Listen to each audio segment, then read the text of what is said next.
MSW Media. Pam Bondi has been fired, and Todd Blanche becomes the acting attorney general as the president weighs a replacement. Federal District Judge Amit Mehta has allowed a consolidated civil suit against Donald Trump for his role in the January 6th attack on the Capitol to advance. Trump's Justice Department quietly dropped 23,000 criminal investigations in its shift to immigration cases. And the Department of Justice Office of Legal Counsel has penned a memo declaring that the Presidential Records Act is unconstitutional. This is Unjustified.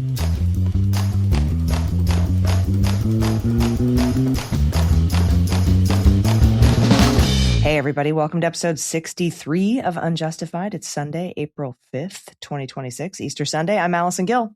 And I'm Andy McCabe. And Pam Bondi is out, I say. Out, damn spot.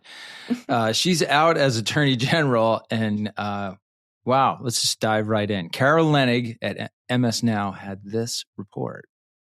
She says, it did not take long for the pictures to come off the wall. Within hours of the news that President Donald Trump had fired Pam Bondi as Attorney General, images began circulating of her framed portrait unceremoniously removed from its place of honor near the president and the vice president on the walls of the Justice Department offices. One photo obtained by MS Now showed Bondi's portrait in a trash bin. Aww. Yeah, I posted that photo and half of the comments are, they should have saved the frame. Anyway, current and former DOJ officials say that this is a reflection of how deeply unpopular Bondi was with career officials and agents, thousands of whom left the department rather than follow her orders. Dozens more were forced out, as we know. But apparently some people are still left and decided to hurl her photo in the trash. Many of those officials remain angry about an episode at the beginning of her term when Bondi entered a secure area of the DOJ offices of the National Security Division and saw that President Joe Biden's portrait was still on the wall, along with former Attorney General Merrick Garland. Bondi demoted a respected career veteran over the picture still hanging in the offices after Trump's inauguration. She demoted him. She did, and in interviews, Bondi recounted how she took the photos down herself. She cited the episode as evidence that career DOJ employees were more loyal to Democrats than Republicans. That sounds like a typical Pam Bondi leap in logic. Quote, I went up on the 7th floor, which is the National Security Division. The entire floor is a skiff, so no one can get in there. Actually, hold here for a second. Yeah, all the people that work there can get in there. And also can the Attorney General, but clearly that was not known to you. No, nobody can get in there, Andy. It's just like a black box that no one can go in. I mean, very secure, I guess, but nothing would happen. Anyway, Bondi said that on Fox News. She continued, so I was able to get the code. Amazing. Open the door and look on the wall and see President Biden, Kamala Harris, and Merrick Garland's painting still hanging. I personally took all 3 photos down, she added. I put them in front of someone who said to me, oh, well, maintenance is really slow here. I said, well, it took me about 30 seconds to get them off the wall. Great. Wow, so maybe you should have been doing maintenance. We'll continue to pay you $280,000 a year to do the maintenance stuff. So were they paintings? I took the paintings down. I mean, no, definitely not there. I've seen those things a million times. Same. In my own offices and DOJ offices. Yeah, no. And they do take forever to change. I remember when after Biden won at the VA, Trump's photo was still up for about 8 months. And then again, after 2024, Biden's photos were up at the VA for like another 8 to 12 months. It's the government. It takes a minute. It's the government. And also, I don't know, the National Security Division, they do have other things to do than worry about the decor. Yeah, for real. No one can get into the offices. So they have plenty of time to take this person who she refers to only as someone said to me, far be it from her to get someone's name. Somebody said maintenance is slow. Well, we just, maintenance doesn't have the code because it's a skiff. That's a really good point. That's a good point. I don't know. What Bondi did not discuss publicly was the respected veteran she demoted over the incident, Devin DeBacker, had been the acting chief of the National Security Division. Quote, they better take her picture down, one former National Security Division official who's among several still disturbed by Bondi's removal of DeBacker told MS Now. Nearly all of the senior career officials in the Biden DOJ served loyally and ably during Trump's first term without incident. Now it's Bondi who's been shown the door, and many DOJ veterans are quietly celebrating. Bondi could not be reached for comment. No kidding.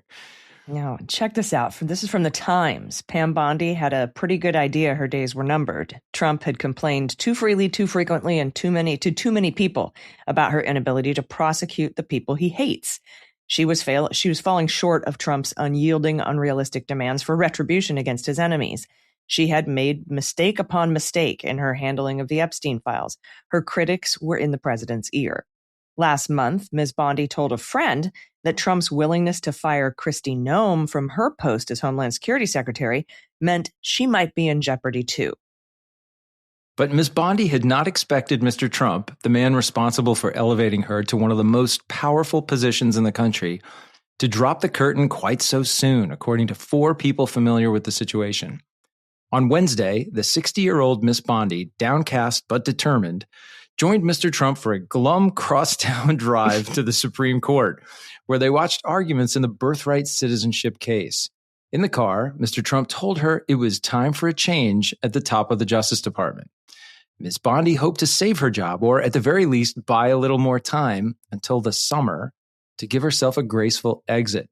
She ended up with neither and grew emotional Wednesday in conversations with friends and colleagues after she realized she was out. The next morning, Mr. Trump made it official and fired her via social media post. Did she watch anything in the first Trump administration? Did she think? I don't understand why she's surprised here. Miss Bondi's precipitous fall laid bare a cornerstone truth of Trump's second term. Loyalty, flattery, and obeisance are prerequisites for power, but they don't provide any durable protection from a president intent on carrying out his maximalist personal and political goals. Ms. Bondi, even her allies acknowledged, was largely responsible for putting herself in the vulnerable position. Her turbulent 14 months were characterized by a series of missteps and messaging misfires that had increasingly alienated Republicans on Capitol Hill. Mr. Trump has been particularly angry about the Justice Department's failure to win cases involving his political opponents, including against former FBI Director James B. Comey and the New York Attorney General Letitia James. One of Ms. Bondi's major critics, in the view of her allies and White House officials, was the federal housing official Bill Pulte. They believed he had long pushed for her firing, blaming department leadership for slow walking and bungling the James and Comey cases, among other things, according to people familiar with the situation. Those cases, it wouldn't have mattered who it would. They were legally they messed them up. Like, I can't with this. But you have a feeling that Pam Bondi's out here doing her best with Jeanine Pirro trying to bring all these indictments against his political enemies and continuing to fail. And therefore, it's Bondi's fault, not the fact that the cases are dogs to begin with. Yeah, for sure. Now, people close to Bondi and some administration officials also said Boris Epshteyn, the longtime Trump legal advisor and personal attorney, was a key detractor of Miss Bondi and a significant factor in Trump's decision to make the move. In recent weeks, Ms. Bondi tried to shore up her position by moving more aggressively against investigative targets singled out by Mr. Trump, including the former Obama official John O'Brennan, he's the ex-CIA chief, and former White House aide Cassidy Hutchinson, whom the president has accused of lying about his actions on January 6th, according to officials briefed on the effort. So they're trying to go after her too. I don't know, for giving secondhand testimony. She told the truth. That's bizarre. Since when does telling the truth get you out of trouble with Donald Trump? I mean, he wants everyone. He wants everyone in the grease. Mm-hmm. There's no, not that person. No, everyone. Right. And the Times says it's not entirely clear if any specific action or event finally tipped the scales for Trump, who'd been reluctant to fire senior officials to avoid reprising the chaotic turnstile personnel turnover of his first administration. Yeah. After Mr. Trump announced Ms. Bondi's firing on Truth Social on Thursday, saying, quote, she will be transitioning to a much needed and important new job in the private sector. Yeah, needed by her because she just lost the job she had. Maintenance. Maybe she's going to go for work in maintenance. Picture hanging or unhanging, painting unhanging. Much needed. I mean, who needs her to have a private sector job? He's so crazy. All right. She's... Sorry, I'm getting totally lost here. Much needed and important new job in the private sector, she said. Serving the president had been, quote, the honor of a lifetime. Wow. The president said Ms. Bondi's deputy, Todd Blanche, will replace her on an acting basis. But he has also floated the idea of putting Lee Zeldin, the administrator of the Environmental Protection Agency, in the job. Well, that'll make things great. Oh, for sure. I thought maybe it was going to be like Eastman or Jeffrey Clark or something, but nope. It's going to be maybe both Lee of those Zeldin. Guys were hoping it was them. I know, right? They were like, what? It's not me. Ooh. I can't believe it. You mean he's not loyal? Yeah. A lot of Democrats on the House Oversight Committee are reiterating that this firing does not get Pam Bondi out of her subpoena to appear before that committee for a deposition, not a regular hearing where they do the 5 minutes each, but a deposition where the staff lawyers ask her questions. And that's supposed to take place April 14th. Although she did appear for a briefing with Todd Blanche a couple of weeks ago to Congress. That was the chaotic thing where the Democrats left the room, walked out on it because Jim Comer called Summer Lee bitchy. And they walked out of that hearing, and Pam Bondi has been asserting that her appearance in that briefing satisfies the subpoena. It doesn't. But also some hardline Republicans who signed that subpoena are thinking of taking their name off of it. So basically, I think the long and short of it is the only way to quash this subpoena is for it to be withdrawn. Yeah, I'd heard some comments this week that they weren't even sure it was possible to do that. They weren't sure about the legality of trying to now get rid of the thing. But I would guess they would have to take another vote to withdraw it, right? And it seems like which they could do, and then they and that would give those Republicans an opportunity to go on record no longer supporting it. There are still some who will, like Nancy Mace has been saying she's still behind it, although, it's early. That could fade. So we'll have to see. Against it. Yeah. I don't know how that's going to go. It's just an amazing development. The thing that I cannot get over is, look, terrible attorney general for this country. I don't care what political affiliation you have. She gutted the department, fired tons of lawyers, and created conditions under which hundreds more could not continue to serve because they thought it was unethical and likely illegal. And so they quit. So she presided over this massive exodus of expertise and capability. And now, as we'll get to later in the show, had to dump thousands of cases because they just couldn't handle the volume. Having trouble recruiting people. She presided over the department during a period in which it basically is losing or has lost the presumption of regularity. Judges no longer believe what U.S. attorneys tell them because there's been such a rash of attorneys for the government misrepresenting facts in court. I mean, these are all distinctions that any other, would likely have caused any other attorney general to resign over. They're so awful. But yet, despite all this failure, her terrible appearances in front of the Senate, which were not just defensive and disrespectful, but attacking. She had that 3-ring binder full of pre-drafted, burn lines and insults. I mean, just preposterous things that we've never seen from any other attorney general. And despite all that, she wasn't fired for any of that. It was none of that failure was how we got here. To her leaving that office. She got fired for not being more awful. She got fired for failing to put former government servants in jail, people who the president doesn't like for whatever reason, dreamed up or actual, who the hell knows. And that's why she got fired. She got fired because she didn't adequately protect and shield the president's involvement in the Epstein files. I mean, she couldn't, right? There was a law passed that they had to be put out. I'm sure what he's mad about, he's still mad about the Epstein files. And I'm sure what he's mad about is she didn't effectively remove him from everything that was revealed to the public. So yeah, it's like she did all these terrible things and got fired for failing to do more terrible things. Well, the problem that Pam Bondi faced is that Ghislaine Maxwell has a lot of these files. Yeah. In fact, most of the FBI 302s that have recently come out were in discovery in Ghislaine Maxwell's case.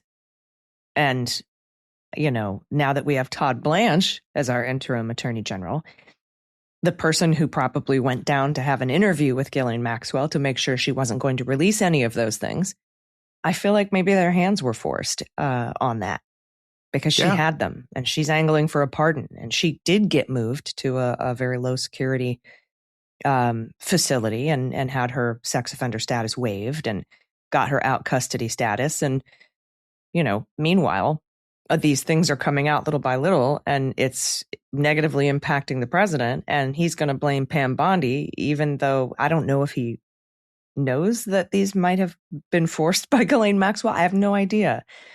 But, there's also something else that happened last week, kind of flew under the radar, but we talked about it. She accidentally released that Jack Smith progress memo. Yeah, that couldn't have helped. That revealed his motives for hoarding classified documents. And now that Bondi's out, all of a sudden he's got a new Office of Legal Counsel memo saying that everything he did in the documents case was legal.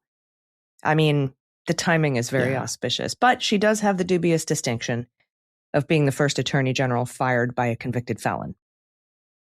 Well, there you go. That's fame. So there's that. There's that. Yeah. So I want to talk more about this Office Legal Counsel memo, and we're going to do that. But first, I want to talk about these lawsuits advancing for his behavior leading up to and his role in January 6th, the attack on the Capitol. That also happened this week, and it's a pretty big deal because there's kind of a buried lead, and we'll talk about it right after this break. Stick around. We'll be right back.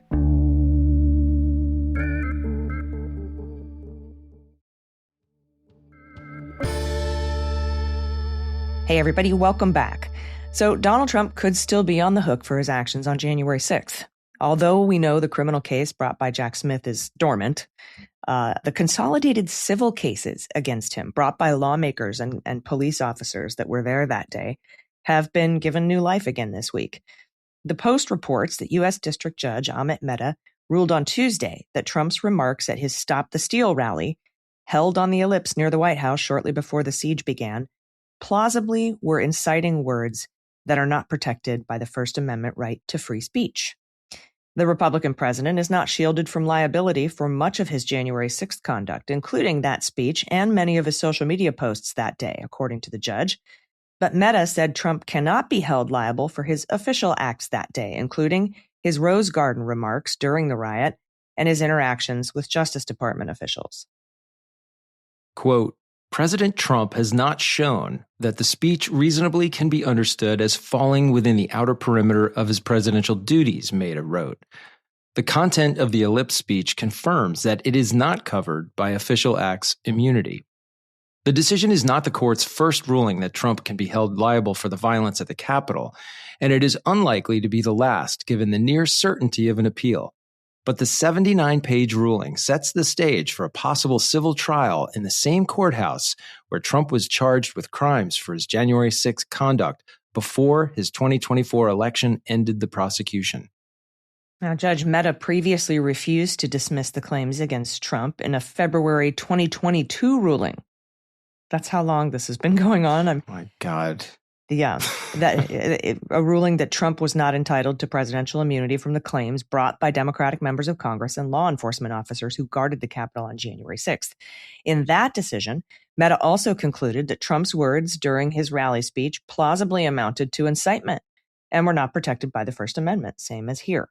The case returned to Mehta after an appeals court ruling upheld that 2022 decision.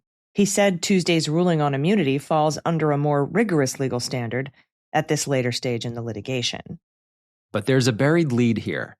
Trump had asked the Department of Justice to step in under the Westfall Act, and the DOJ backed his argument. Now, Judge Mehta writes, and the Department of Justice has joined the fray. More than 4 years after the first of these suits was brought, the department filed a Westfall Act certification signed by the Attorney General's designee. The certification asserts that the acts by President Trump alleged in the various complaints fell within the scope of his employment as President of the United States. Under the Westfall Act, the Attorney General's Act of Certification requires that the United States be substituted as the defendant for tort claims brought against a federal employee. The consequence of substitution in this case would be twofold. It would immunize President Trump from tort liability because he could no longer be held personally responsible. And it would require dismissal of the tort claims altogether, as no plaintiff filed pre-suit notice as required under the Federal Tort Claims Act. Plaintiffs have moved to strike the certification. If granted, the United States would not be substituted as the defendant, and the tort claims against President Trump would remain intact. Yeah, and this is interesting because I remember way back in 2021, Roy Moore, who spoke at the Ellipse, had filed under the Westfall Act, and he was denied in a pretty scathing ruling from the Department of Justice at the time, saying basically, and I'm paraphrasing here, overthrowing the government can't be part of your job in the government. These aren't official acts. And further, the DOJ said, if this court decides that these are somehow, they fall within his job, it still can't be part of his job because this was a campaign event. And campaigning doesn't fall under it. And so they said, sorry, Charlie, you can't be, these kinds of acts cannot be certified by the Department of Justice under the Westfall Act. You can't be represented by the Department of Justice. We can't sub out, nor can any other federal employee. And I thought that was a big blinking red flag to Donald Trump at the time. And gosh, it only took 5 years, but it's come back around full circle. Yeah, it also seems, I don't know, I would like to say unlikely, maybe just totally unfair to let the certification move forward and let them invoke the Westfall Act now when it was denied by DOJ, okay, under a different administration, but that doesn't make any difference. And that denial many years ago likely influenced the plaintiff's failure to file a Federal Tort Claims Act notice. So you can't hold it against the plaintiffs now for something they didn't do years ago because the government then refused, never invoked it. Do you know what I mean? It seems kind of like after the fact, but anyway.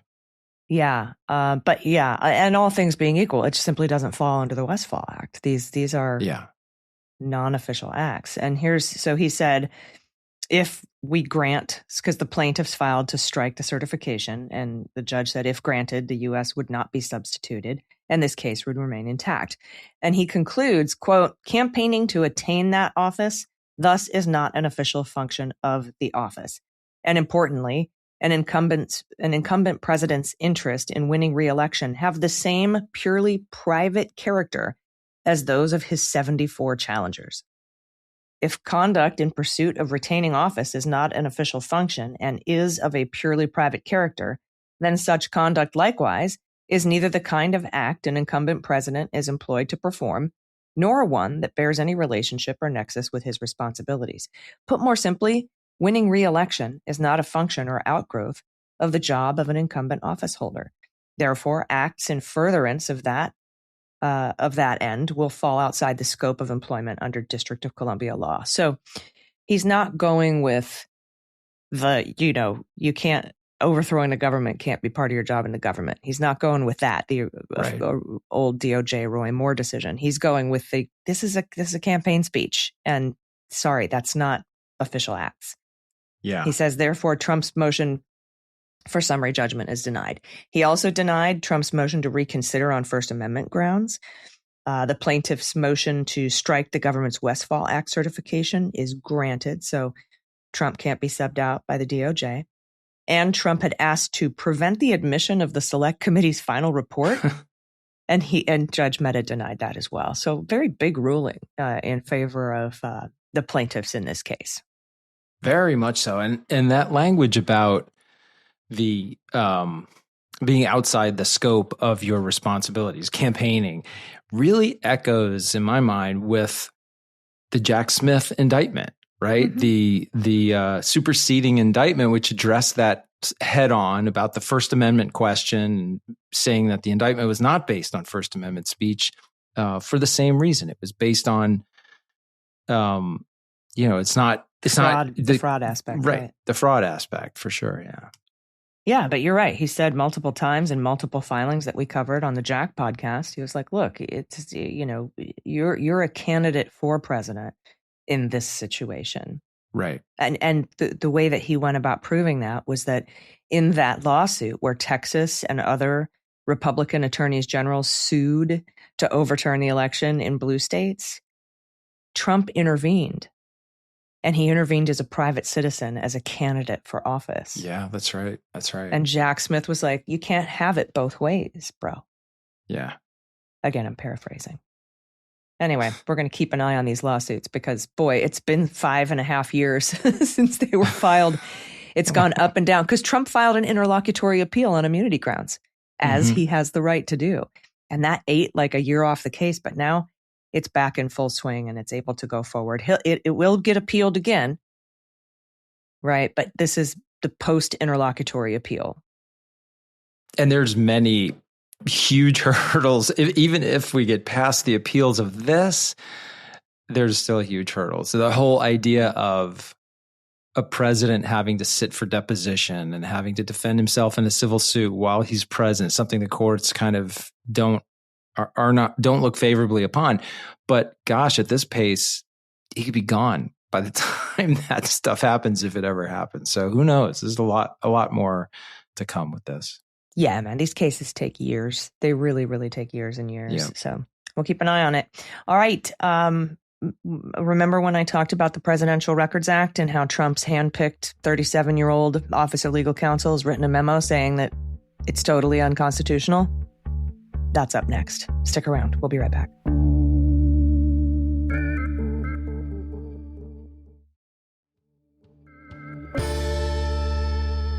Welcome back. Okay, this next story is wild. Anna Bauer of Lawfare, she captions it by saying, Trump used the Presidential Records Act to defend himself against charges alleging that he stole classified documents. Now, his Justice Department, which is currently being run by his former criminal defense lawyer, says the PRA is unconstitutional.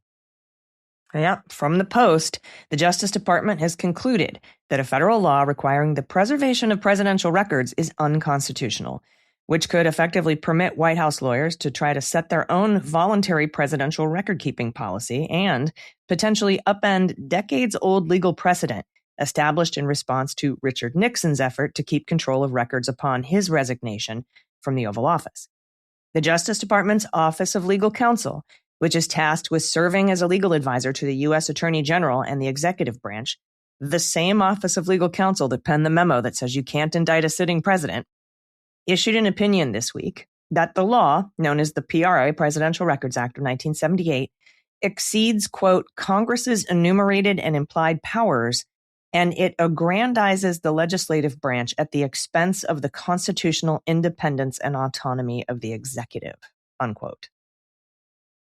Quote, the PRA is not a valid exercise of Congress's Article I authority and unconstitutionally intrudes on the independence and autonomy of the president guaranteed by Article II, states the memorandum opinion, which was signed by T. Elliott Geiser, a Trump appointee. The act establishes a permanent and burdensome regime of congressional regulation of the presidency, untethered from any valid and identifiable legislative purpose, the opinion continues. For these reasons, the PRA is unconstitutional. and the president need not further comply with its dictates. Wow, you can just decide from your office in DOJ, you don't have to obey this law, Mr. President, ye who is charged in the Constitution with making sure all of the laws are faithfully executed. This one is no longer a law. We've decided it's not law. Wow. Yeah, and let's be real. If the PRA was unconstitutional, the Supreme Court would have said so in one of the many interlocutory appeals in the documents case that Donald Trump sent up, or the special master case, which was completely shot down. I mean, this is just absolutely ridiculous. This slip opinion from the OLC, which is overseen by Geiser, could allow the White House to set its own guidance on presidential record collection outside the parameters of the PRA. However, the opinion does not necessarily carry legal weight. Really? To change the law, the Justice Department would either have to file a lawsuit or compel Congress to change it. Oh, so he's depriving Congress of its constitutional authority. So he's aggrandizing the presidential, the executive branch at the detriment of the Article I Constitution, congressional branch. Yeah, basically. It's unclear so far whether the Trump administration plans to pursue either option, but Trump is no stranger to the Nixon-era law. When he faced an indictment over allegedly mishandling classified materials, Trump tried citing the law as part of his defense. The PRA was passed in 1978 amid a struggle between Congress and former President Nixon over his effort to keep control over millions of documents and White House tapes that exposed the Watergate scandal. The law requires presidents to preserve official records during their time in office. It says that records from a presidency are public property and do not belong to the president or the White House team. Violating the Records Act would be a civil, not a criminal offense. Yeah. And the judge overseeing the classified documents case, as we know, Eileen Cannon, initially rejected Trump's request to dismiss the charges based on the claim of personal privilege. She noted the case did not charge Trump with violating the PRA. Remember, it was never in there. But with illegally retaining national defense information under provisions of the Espionage Act, which governs access to classified material. And there's a reason Jack Smith didn't charge him under the Presidential Records Act, because it's civil and not criminal. Still, Cannon later requested that attorneys on both sides of the case, do you remember this when she asked for this insane briefing, saying, let's just say the PRA is real here in this case. File me a couple of briefs in that argument sphere. I remember covering this on the Jack podcast. I mean, that's like asking me if I remember root canal. Yeah, I remember it, but not in a good way. Right? So she requested attorneys on both sides submit jury instructions that reference the rights of the president under the Records Act, drawing a sharp rebuke from then special counsel Jack Smith, who argued that her order assumed there was some merit to Trump's claims. Like, it's just so bizarre. Like, write me a brief if murder were legal. Write me a brief if murder were legal. It's just bizarre. I remember that so well. Yeah, she's bizarre. And this thing is crazy. But again, this will be a whole fight when he leaves in 28. And, it's just paving the way for him to play all kinds of mischief with everything he wants from the White House and then fight about it in court for a decade before the country gets what's rightfully theirs back.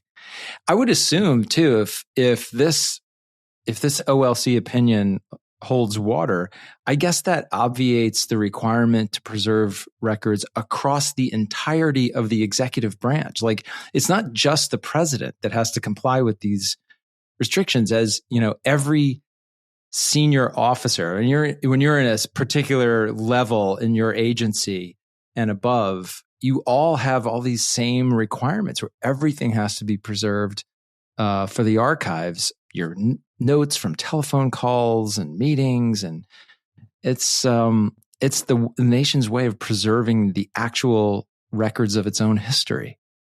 How decisions and they were belong made to the and what people. Thought. Of course, the records belong to the people because the office of the president belongs to the people, not the person who occupies it. Yeah. So this is going to be fun and interesting, I'm assuming, if we elect a much better person in 2028, that the new attorney general, who, again, I'm hoping it's Jack Smith, throws this in the trash with Pam Bondi's picture, because attorneys general can do that. They can have their new Office of Legal Counsel withdraw a previous or update or supplement a previous Office of Legal Counsel opinion. The one that doesn't allow you to indict a sitting president was updated, I think, twice or three times over its the infamous history. Torture memos from the Bush administration were all ultimately revoked and replaced with memos that argued the opposite. Exactly.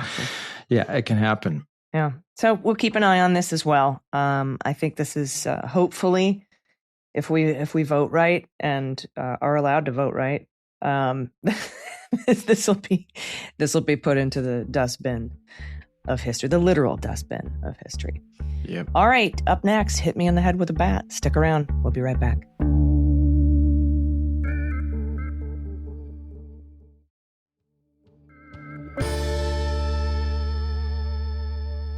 All right, everybody, welcome back. Time for Hit Me in the Head with a Bat. Hit me in the head with a bat. Hit me in the head with a bat. Hit me in the head with a bat. Hit me in the head with a bat. This segment is a work in progress. This segment is where we cover the destruction of the presumption of regularity in the Department of Justice, which is the courts no longer taking at face value what the Department of Justice is putting down. And today's entry has a bit of a twist. While all these cases that we discuss, where federal judges take Department of Justice lawyers to the woodshed, take them to the cleaners, rake them over the coals for making false claims to the court, lying to the court, failing to follow court orders, like dozens and dozens of court orders have been ignored, for using artificial intelligence to write briefs, all of this stuff. A lot of the loss of presumption of regularity comes from the courts being overwhelmed by immigration cases. You'll remember the instance where the lawyer was like, just hold me in contempt so I can get some sleep. They had been assigned 180 habeas cases that month. Those kinds of things. And this massive increase in deportation cases, coupled with the massive loss of employees at the Department of Justice, is causing another sinister side effect. And Andy, you and I have brought this up on several occasions, wondering how many crimes are slipping through the cracks as the DOJ focuses all of its energy on immigration cases while getting rid of 5,000 frontline attorneys. That's absolutely right, because these are finite resources, right? The Department of Justice, FBI agents, time and attention, whatever. And I can tell you, as somebody who used to be responsible for allocating those resources, when a big new thing comes on, your first question is like, how am I going to cover this? What am I going to start doing less of? And so what we've been talking about, like there is this assumption that there must be a lot of work that they're not doing, that they used to do and they're not doing anymore. Or we're getting some, like when after post 9/11, a lot of white collar criminal investigation had to kind of go by the wayside because we were taken over by counterterrorism cases. Yeah, we saw in the office I was working in, the New York office. I mean, entire drug squads, massive teams of agents who work drug cases just got redesignated. You're terrorism now. Forget about those other cases. So that kind of stuff does happen as priorities have to change. So we're getting some insight on that now from ProPublica. They say, in the first days after Pam Bondi was appointed Attorney General last year, the Department of Justice began shutting down pending criminal cases at a record pace. In total, the DOJ quietly closed more than 23,000 criminal cases in the first 6 months of President Donald Trump's administration, abandoning hundreds of investigations into terrorism, white-collar crime, drugs, and other offenses as it shifted resources to pursue immigration cases, according to an analysis by ProPublica. Yeah, they abandoned all sorts of putting $50,000 in a kava bag cases. And yeah. Now, in February of 2025 alone, a year ago February, which included the first weeks of Bondi's tenure, nearly 11,000 cases were declined, the most in a month since at least 2004. The previous high was just over 6,500 cases in September 2019 during Trump's first administration. The shift comes as the Department of Justice has undergone an extraordinary overhaul, that's one nice way of putting it, under the Trump administration, with entire units shuttered, directives to abandon pursuit of certain crimes, and thousands of lawyers quitting or, in some cases, being forced out of the agency. The department prosecuted 32,000 new immigration cases in the first 6 months of the administration, which was nearly triple the number under the Biden administration and a 15% increase from the first Trump term. It has pursued fewer prosecutions of nearly every other type of crime, from drug offenses to corruption, than new administrations in their first 6 months, dating back to 2009. Federal prosecutor Joseph Gerbasi had spent years in the department's narcotics and dangerous drugs section, helping build cases against major suppliers of fentanyl ingredients in India and China. After Bondi came in, he was left bewildered when his team was ordered to abandon its work. Quote, all of the building blocks of what would become successful prosecutions were pulled out, said Gerbasi, who retired as the section's acting deputy chief for policy in March 2025 after 28 years with the department. The move had a, quote, overwhelming, deflating effect on morale, he said. Yeah, so all these people, all these line prosecutors working on 23,000 criminal cases. Just let it go. Drop it. Yeah. And think about how many times this administration trots out the fentanyl crisis as an excuse for taking some other action. Tariff Canada, right? Yeah, tariffs on Canada and Mexico, nuking speedboats in the Caribbean. They actually have like a calculation, like, well, that boat would have been responsible for X number of deaths by fentanyl, which is just nonsense because it has all these variables that you can't possibly know built into it. But whatever. Meanwhile, you're shutting down actual fentanyl cases. You destroyed the unit that was working the fentanyl stuff. I mean, it's crazy. Absolutely nuts. Yeah, one of a million things that just makes absolutely zero sense and is detrimental to the safety of the United States. Yeah, for sure. For sure. All right. That was Hit Me in the Head with a Bat. Now it's time for listener questions. If you have a question, you can send it in to us by clicking on the link in the show notes and submitting your question. Andy, what do we have today? I think we have time for a couple. I have one question for you. But before I get to that, I want to give you a little update on all the excitement over Hit Me in the Head with a Bat, because you will recall last week as we were discussing Hit Me in the Head with a Bat, you mentioned the challenges of writing a jingle for the segment because, and I'm not quoting you exactly here, but you said something along the lines of like, I can't find anything that rhymes with presumption of regularity. Okay, well, that sent a very clear message to our listeners, and many of whom sent in their suggestions about what rhymes with presumption of regularity. Okay. Oh, amazing. So this is next level. So several of them hit on almost the exact same line. Okay. So Robert wrote in, his suggestion was transforms into hilarity. So it would be presumption of regularity transforms into hilarity, which is pretty good. I mean, I like that, Robert. You're there. Kate wrote in with gumption with some hilarity. So again, presumption of regularity, gumption with some hilarity. I'm not sure what the connection totally is there, but I say she's really kind of zoning it in there. She's getting into the right area code or something. But along comes the big gun, the master. Okay, Chris Barron said it was okay. I could use his name on. Chris, I got to play some live music with him on like an Instagram thing during COVID. He's such a cool dude. He is. And for those not in the know, Chris is the lead singer for Spin Doctors. He wrote in a great note, which said as follows. Hello, my uber attractive super genius muchachos. It's your old pal, Chris Barron, lead singer of Spin Doctors here. I'm a regular listener, and thank you so much for doing what you do. I'm a big fan of both of you. I don't have a question, but I just wanted to suggest something. I was just listening to today's episode, and Allison was saying that she wanted to write a jingle for Hit Me on the Head with a Bat, but nothing rhymes with presumption of regularity. And it occurred to me that, quote, the gumption of said hilarity does. So he's right in there with Kate on the very same words. He says, I'd love to hear a jingle for that segment. Definitely let me know if I can help out. Love you guys. Thanks for what you do. Your furry pal, CB. Thank you, Chris. If we can get the spin doctors, Chris Barron, to write our presumption of regularity, hit me on the head with a bat segment. Yes. I think that's legend status for this podcast. I totally think so. And, that's a valuable commodity. Of course, we have no, budget for anything like that, but we could I would be willing to pay in some article of interest off the bookshelf behind me, which heretofore only appears on television. So, I don't know. I think we could come up with some sort of exchange of artifact for song, for jingle lyrics, sort of thing. But I'm happy to engage in that conversation with him if he's interested. That's amazing. So we've got They Might Be Giants doing the theme for the Daily Beans. We've got Ben Folds doing our intro here. Yep. And now Chris Barron possibly writing our Hit Me on the Head with a Bat.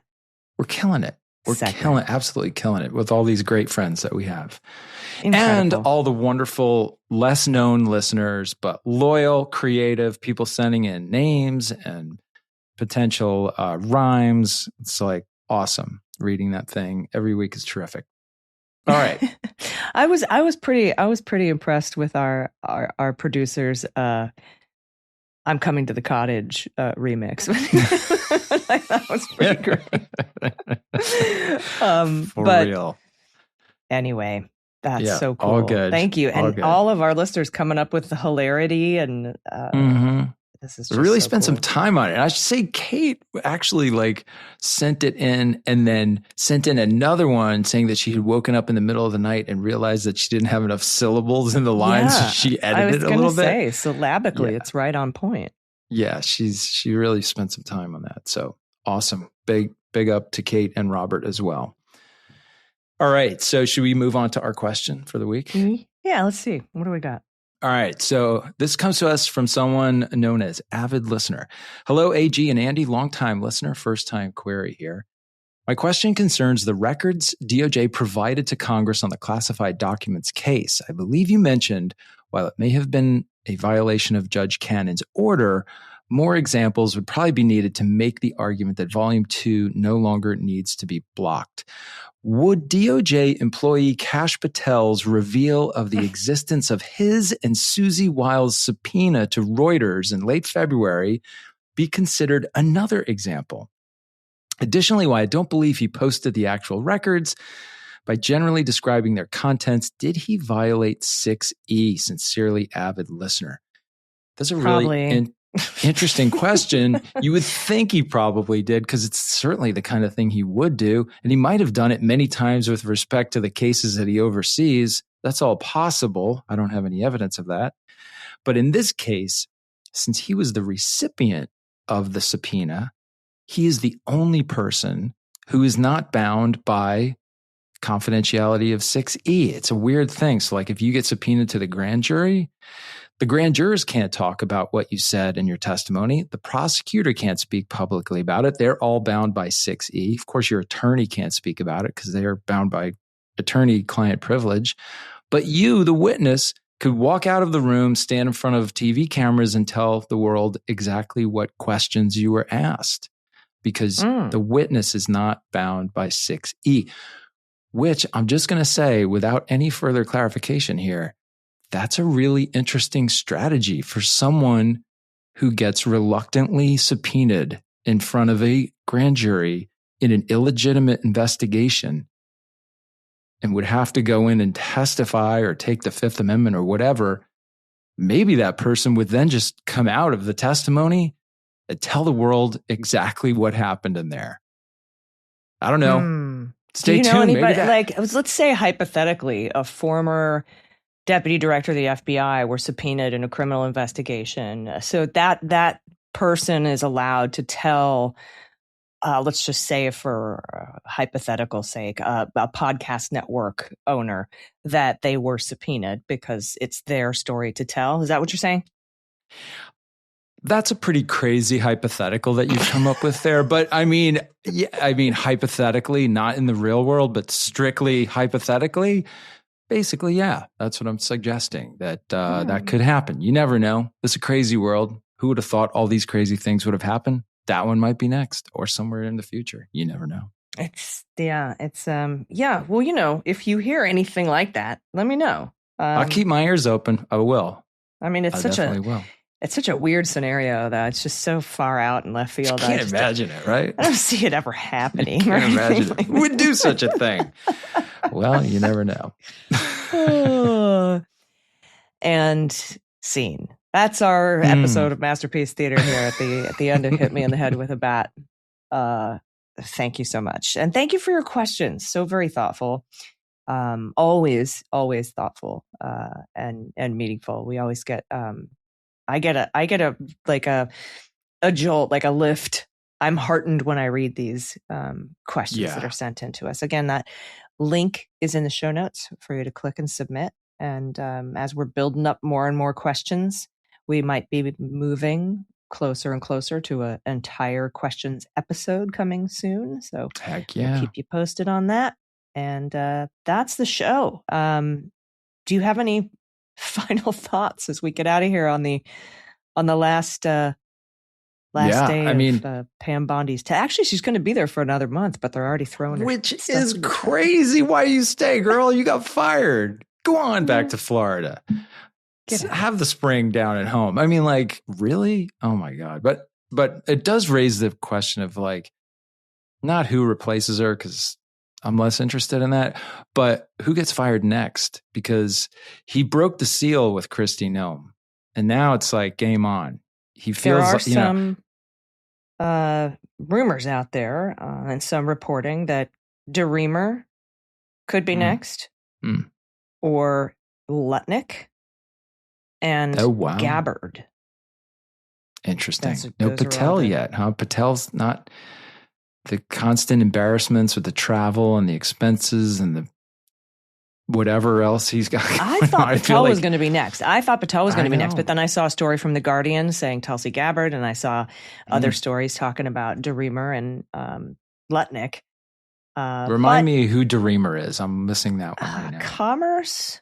Or is that Lutnick? That's the one where her husband has been barred from the president, barred from being present in the building. Yeah, something like that. Other sort of cocaine fueled something or other. There's so many. I can't keep them all in my head. But Andy, I wanted to leave everybody with this fact.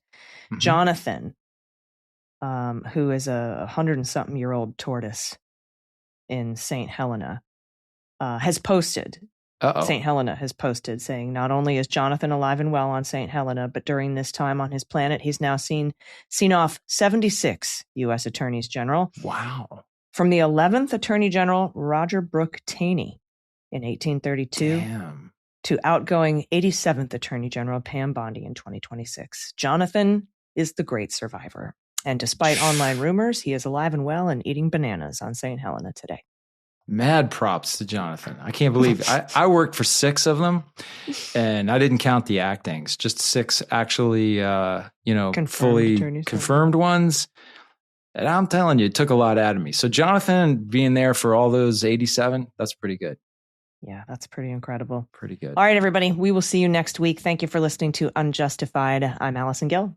And I'm Andy McCabe. Unjustified is written and executive produced by Allison Gill, with additional research and analysis by Andrew McCabe. Sound design and editing is by Molly Hockey, with art and web design by Joel Reeder at Moxie Design Studios. The theme music for Unjustified is written and performed by Ben Folds, and the show is a proud member of the MSW Media Network, a collection of creator-owned independent podcasts dedicated to news, politics, and justice. For more information, please visit mswmedia.com.